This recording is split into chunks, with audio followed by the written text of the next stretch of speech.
Today, we're going to be making a side of salmon here. We're going to be doing a miso honey glaze on there. We're going to be using a chickpea-based miso, so this is soy-free for anybody who has a soy allergy. Stuff is delicious. It reminds me kind of pineapple. It's got kind of a pineapple flavor to it, to me. Anyway, but it's very delicious. We're going to make a glaze out of that, some honey, a little bit of olive oil, a little bit of water. We have some rainbow chard here that we're gonna chop up for some greens to go along with. We have these beautiful purple sweet potatoes that we're gonna be using, and some parsnips. And then we have some chives here that we're gonna chop up to finish the whole dish with. So let's get started. So the first thing that we'll tackle is to actually just peel and break up these root vegetables. It's as simple as it seems, so we'll just jump right in.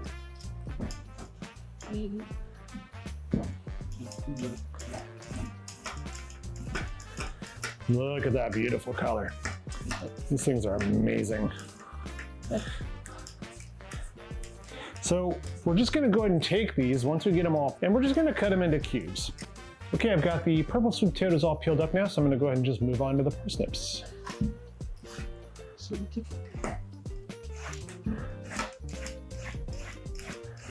Now that we've got all that peeled up, let's just go ahead and break these up into smaller chunks. We're gonna throw them in a little salt, little pepper, a little olive oil, toss it all together, and then we're gonna throw it in the oven and roast it at 425, which we already have it set at. So let's just go ahead and do it. So the parsnips here, you know, they're always a little bit bulbous on top, so I always like to cut off the big bulb part and then just break this down into quarters. And then from there, I can go ahead and make my, you know, chunk size pieces, right? So something like that. Obviously does not have to be exact. And then on the smaller parts here, these are pretty much about, you know, close to the size that we want. So we can just go ahead and cut smaller pieces out of these. Right, as they get smaller, we can actually keep them just a little bit longer, so they got a little bit more size on them. Okay, and then now for these beautiful purple sweet potatoes. So we'll cut these in half, make them a little bit easier to deal with. Okay, so we've got all that chopped up, and so let's just go ahead and throw it into a bowl, and we'll season it up.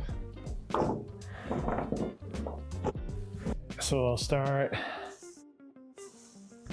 and give ourselves a nice 1, 2, 3 coating of olive oil there. Throw our lid on. Voila. Okay. Spread that onto the sheet pan. Beautiful.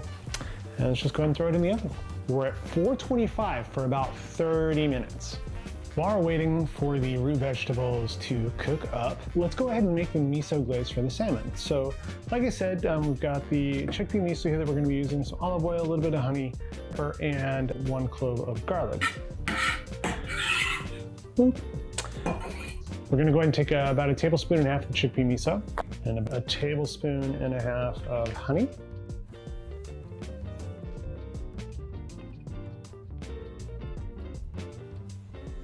That one.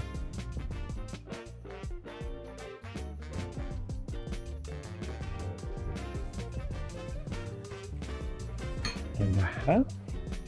And lastly, 1 tablespoon of olive oil. So there, and a pinch of pepper. So we're gonna go ahead and break this up.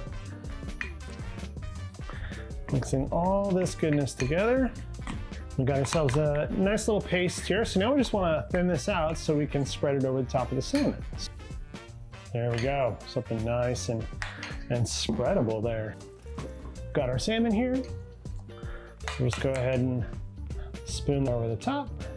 Not all of it. We're going to reserve some of it, and then halfway through the bake, we'll actually pull the salmon, which will only be about maybe 7 minutes in.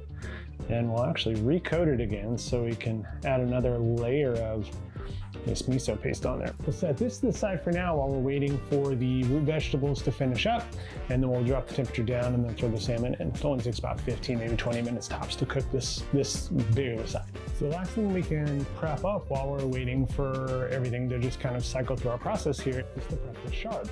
We're gonna mince up this garlic, and then we're gonna break down these greens into the leaves and stems. There we go. So now for a little flavor with the chard here, just gonna go ahead and pull the leaves off and separate those from this for the most part.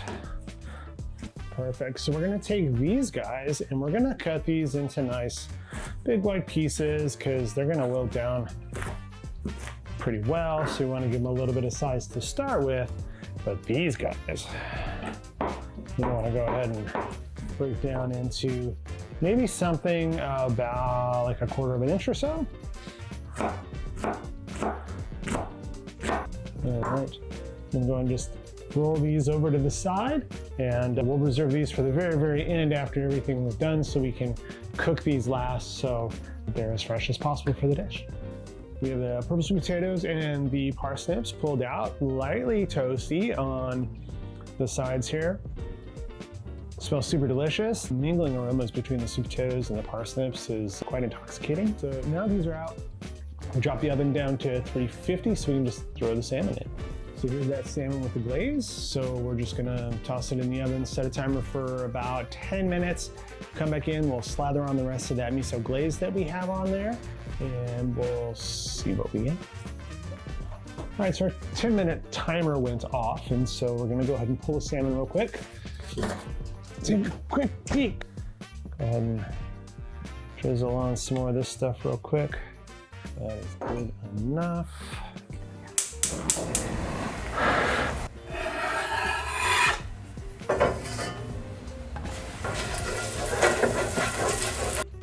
Okay, so we've got the garlic going, it's cooking. We're gonna go ahead and just drop in those stems. Let that heat cook there for just a little bit. I'm gonna bring these down and just add in those greens. Okay, the salmon is out, the greens are done. The last thing we want to do to the greens is just a little touch of toasted sesame oil, just to give them that nice roasted flavor to match with some of that toasted garlic that we have. So, all right, so we're just gonna go ahead and take some of our roasted root vegetables here. Our miso salmon.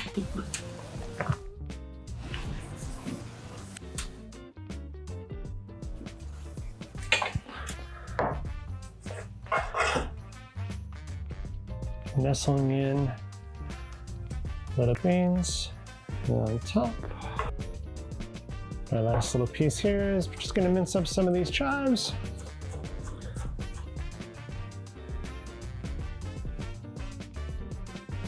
And just sprinkling some nice fresh chives over that dish.